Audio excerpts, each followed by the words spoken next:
কয়েকদিন ছিলাম বাপের বাড়িতে, তো আজকে চলে যাব বাড়ি। তো মাকে বললাম বাগানে অনেক কচুর পাতা হয়েছে, একটু তুলে দাও, নিয়ে যায়। আমাদের ওখানে তো পাওয়া যায় না, বাজারেও পাওয়া যায় কিনা সন্দেহ আছে।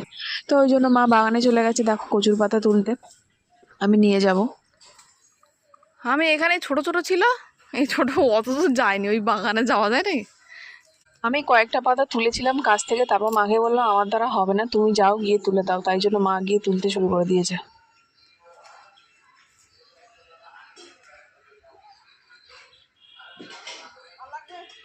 দেখো কতটা কি হয়।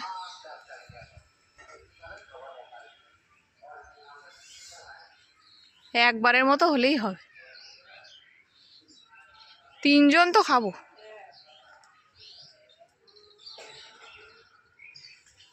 আর লাগবে না।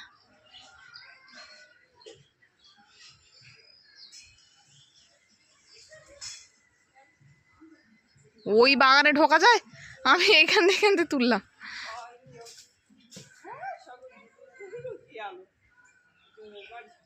আর দরকার নেই, চলে এসে। তো গাইজ এবার বাড়ি যাওয়ার সময় চলে এসছে। তো দেখো আমি ব্যাগটা গুছিয়ে নিয়েছি। এই যে দেখো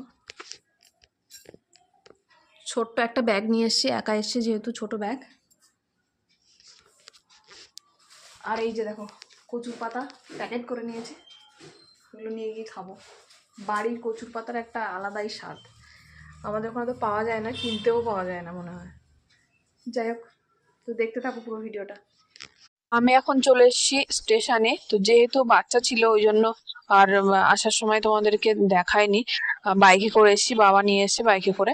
তো দেখো তার মধ্যে আবার ঘুমিয়েও পড়েছে। এখানে এসে বসে আছি, একটু তাড়াতাড়ি চলে এসেছি কেননা বাচ্চা নিয়ে এসে রাস্তায় যদি জ্যাম থাকে আবার দেরি হয়ে যায়, ট্রেন মিস হয়ে গেলে সমস্যা হয়ে যাবে। কেননা আমি বিকেলের ট্রেনে যাচ্ছি, তার মধ্যে একা একা যাচ্ছি, ওই জন্য তাড়াতাড়ি চলে এসেছি। তো তারপর ট্রেন চলে এসেছে, আমরা ট্রেনে উঠে গেছি। দেখো চারিদিকটা কত সবুজ, কি সুন্দর লাগছে যেতে।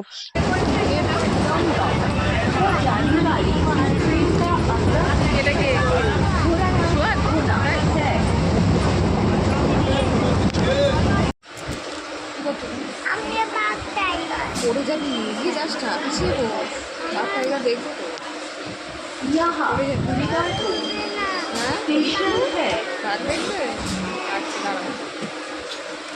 পিছিয়ে বসে, পিছিয়ে। তো আমরা ট্রেন থেকে নেমে গেছি, দেখো স্টেশনে চলে এসেছি।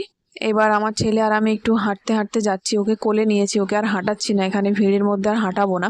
তো সবাই ভাবছিল আমি ওকে নিয়ে একা একা পারবো না, তো ফাইনালি একা গিয়ে ঘুরে আবার একা চলেও এলাম বাড়ির পথে। তো দেখো আমরা হচ্ছে সাবওয়ে দিয়ে নেমে গেছি। এবার ওকে একটু হাঁটিয়ে হাঁটিয়ে নিয়ে যাচ্ছি, কেননা বেশিক্ষণ কোলে নিয়ে হাঁটা যায় না। তো তারপরে আমরা ওখান থেকে অটোতে উঠে গেছি।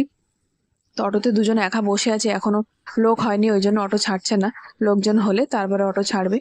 তো সেই অপেক্ষা আমরা দুজন বসে আছি। তো আমার ছেলে বলছে অটোতে যেতে হবে না, চলো হেঁটে চলো। আমি বলছি তুই হেঁটে বাড়ি যেতে পারবি? বলছে হ্যাঁ হেঁটেই চলো। তো যাই হোক, অটো থেকে নেমে আমরা বাড়ির পথে রওনা দিয়েছি, একটু হাঁটতে হাঁটতে ডাকো যাচ্ছি। ঠাম্মাকে, ডাকো, বলো আমরা বাড়ি চলে আসছি। হ্যাঁ, লুকাচ্ছ কেন? তো গাইজ আমরা বাড়ি চলে এসেছি এখন।